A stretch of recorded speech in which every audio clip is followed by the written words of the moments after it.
ফের বড়সড় সাফল্য পেল তৃণমূল লোকসভা নির্বাচনের আগে বিজেপি ও সিপিএম ছেড়ে তৃণমূলে যোগ দিলেন 156 জন মানুষ। আপনাদের জানিয়ে রাখি আরও একবার, ভোট ঘোষণা এখনো হয়নি, তাতেই দল ছাড়ার হিলিক।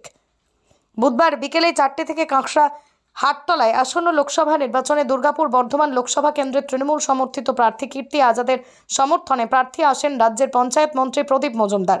এছাড়াও ছিলেন পশ্চিম বর্ধমান জেলা তৃণমূল জেলা সভাপতি নরেন চক্রবর্তী, কাকসা ব্লকের তৃণমূল ব্লক সভাপতি নবকুমার সামন্ত, জেলা পরিষদের সদস্য বৈশাখী বন্দ্যোপাধ্যায়, তৃণমূলের কিষাণ ক্ষেত মজদুর সংগঠনের জেলা সভাপতি জয়ব্রত বৈদ্য, ব্লকের মহিলা তৃণমূল কংগ্রেসের সভাপতি দেবযানী মিত্র, কাকসা ব্লকের যুব তৃণমূলের সভাপতি কুলদীপ সরকার সহ অন্যান্যরা।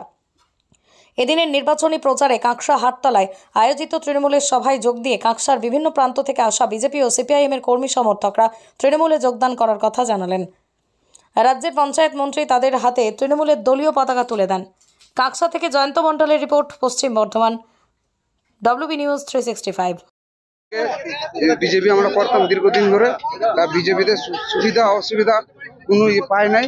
দিদি যে কাজটা করছে উন্নয়নের কাজটা, সেটা দেখে খুব ভালো লাগলো। 100 দিনের কাজ মোদী সরকার আটকিন দিয়েছিল, সেই কাজের টাকা দিদি দিয়েছে, তার জন্য খুব ভালো লাগলো আমাদের।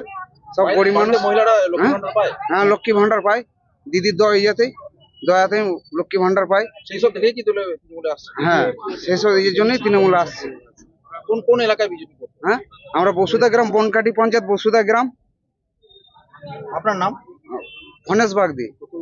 হ্যাঁ, আমরা 156 জন আছি। প্রধানমন্ত্রী কোথাকার? গুজরাটের। কোথা থেকে যেতেন? উত্তরপ্রদেশ থেকে। কেন? বহিরাগত প্রধানমন্ত্রী ওখানে? সংসদে আবার বহিরাগত কি? যে মানুষ আমাদের কথা তুলে ধরবে এবং সুদক্ষভাবে, একজন বিচক্ষণ রাজনীতিবিদ, একজন শ্রেষ্ঠ ক্রিকেট প্লেয়ার, আমাদের দেশকে গৌরবান্বিত করেছেন, একটা রাজনৈতিক পরিমণ্ডলে বড় হয়ে উঠেছেন। বাবা তিনি ছিলেন আমাদের স্বাধীনতা সংগ্রামী, পরবর্তীকালে আমাদের বিহার রাজ্যের মুখ্যমন্ত্রী, পরবর্তীকালে রাজীব গান্ধীর সরকারে তিনি কেন্দ্রীয় মন্ত্রী। এইরকম একজন মানুষ তিনি এসছেন পশ্চিমবঙ্গে, যারা আমাদের বঞ্চিত করে রেখেছে। এই ধরনের পরিস্থিতিতে যারা এখান থেকে 18 জন সাংসদ নিয়ে গেলেন, তারাই বঞ্চিত করার জন্য অগ্রণী ভূমিকা নিয়েছে। সেজন্য আমরা সেই ভুল করব না। যারা আমাদের পশ্চিমবঙ্গের কথা জোরালো ভাষায় তুলে ধরবেন সংসদে এবং তার সমস্যার নিরসন করতে আগ্রহী হবেন, সেই রকম লোককে বেছে মহামাটি মানুষের দল আমাদের প্রার্থী ঠিক করেছেন। আমরা আজকে যে যোগদান কতটা সুবিধা হবে?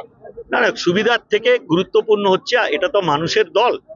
মানুষ যত আমাদের সঙ্গে থাকবেন, তত মানুষের কাছে পৌঁছানো এবং একেবারে প্রত্যন্ত জায়গায় আমাদের সব জনমুখী প্রকল্পগুলো সুষ্ঠুভাবে পরিকল্পনা মাফিক রূপায়িত করার সুবিধা হবে। কতজন জয়েন করলো আজকে? আজকে 156 জন। কোন কোন দল? বিজেপি আর সিপিআই। ঠিক আছে।